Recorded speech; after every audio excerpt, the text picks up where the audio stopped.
This is James Lupton for Slothbox, sponsored by the Excelsior Sporting Club. And today I'm joined with Aaron Mckenna. Aaron, how are you? Yeah, I'm great, James. How are you keeping? Very good, thank you. Thank you for joining me today. You've had a big fight recently announced, and you're facing Shakiel Thompson.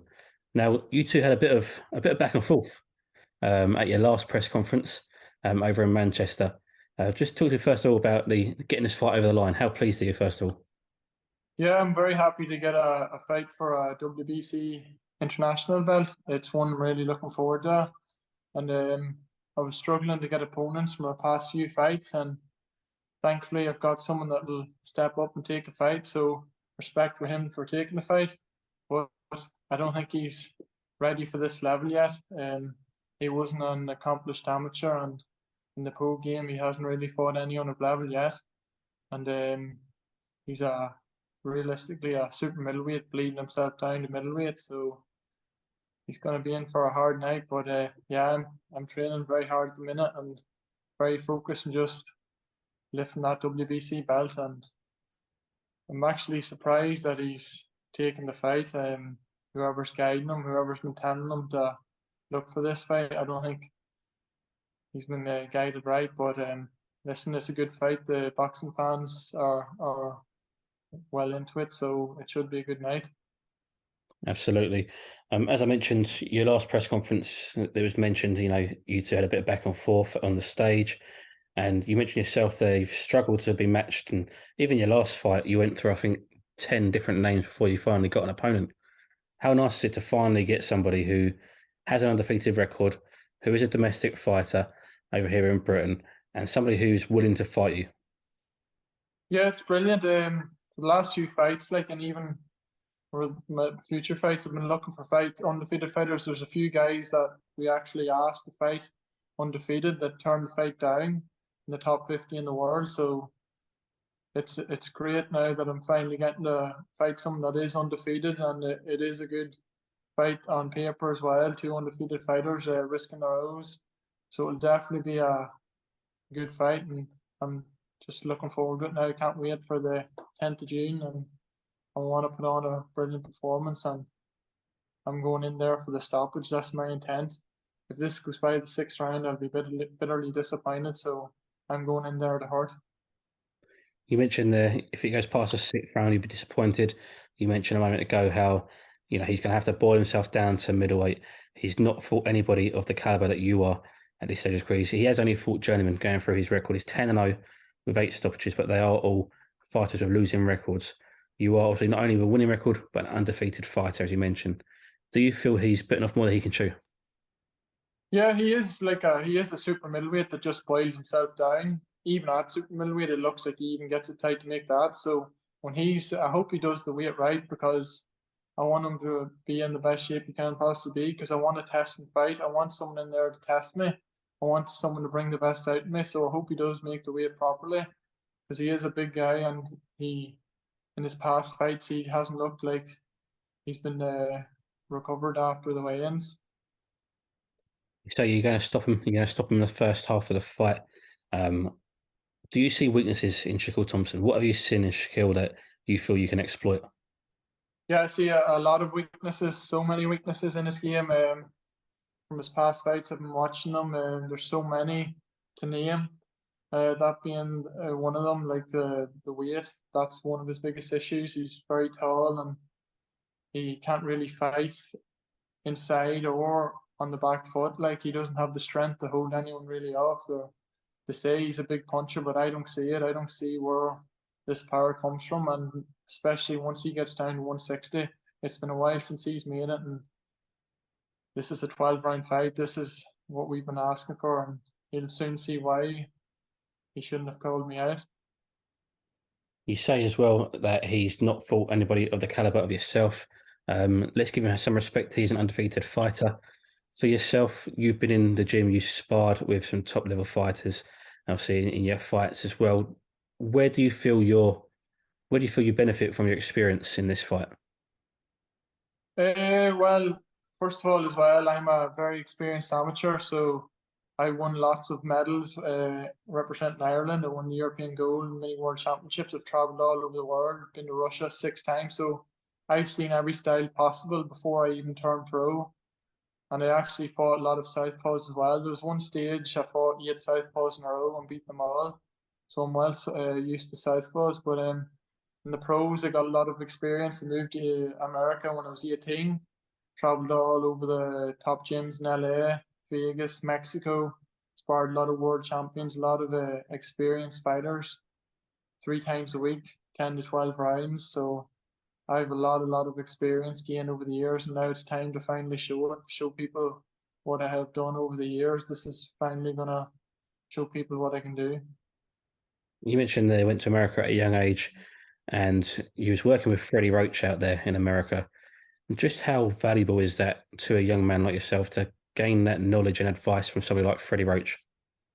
Yeah, so you learn a lot of things off uh, coaches like Freddie Roach. Like he's trained a lot of world champions, over 30 world champions, and just all the little things, all the tricks in the trade of the pro game. Then he knows that it's Freddie, and I spent 9 months as well with Robert Garcia in his gym, so I learned off him as well and sparred all the top fighters in his gym.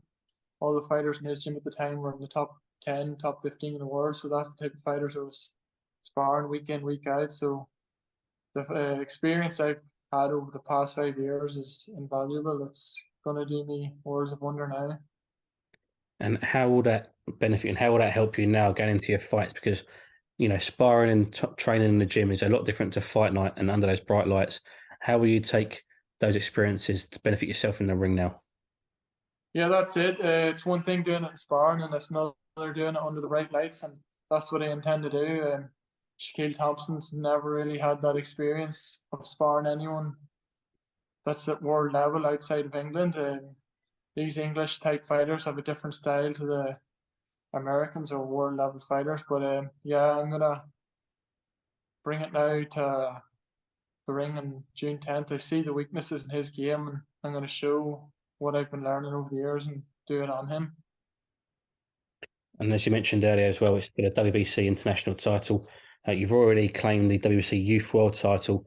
And I think going back some years, the first time we spoke, you've always wanted the WBC World title. What is it about the green belt that makes it so special to yourself? Yeah, I think the WBC is a wonderful belt.